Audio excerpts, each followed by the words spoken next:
भाई अल्लाह के नाम पे कुछ दे दो। भाई पैसे तो नहीं है। अच्छा तो फिर क्या है? कुछ खाने के लिए मिल जाएगा।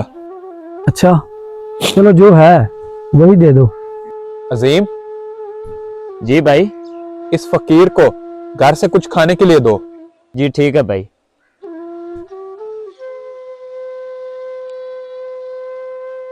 यार तुम उसको पैसे दे देते, सवाब भी मिल जाता। स्वाब खाना देने में भी है, लेकिन अब पैसे देने में नुकसान ज्यादा है। क्या सा नुकसान?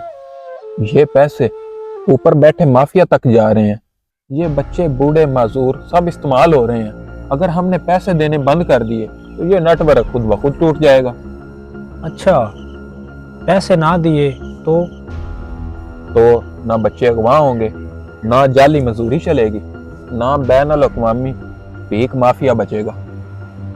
अच्छा ये बात तो ठीक है, अगर कोई वाकई भूखा हो तो फिर उसे खाना दो, पानी दो, इज्जत के साथ, मगर पैसे नहीं। अच्छा ठीक है, अगर हम गाड़ी में सफर कर रहे हैं तो हमारे पास खाने पीने की अशिया ना हो, फिर हमें क्या करना चाहिए? तो अपने साथ गाड़ी में बिस्कुट और पानी रखें, जब भी कोई मांगे तो उसे दे दें। आज एक नई सोच ने जन्म लिया है।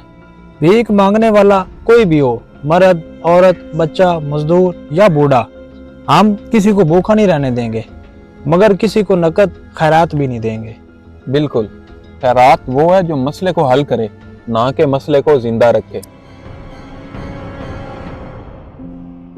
अगर आप लोग भी इस तब्दीली पर यकीन रखते हैं तो अपनी जेब में पैसे नहीं बल्कि कोई खाने की चीज़ रखें और ये पैगाम आगे फैलाएं।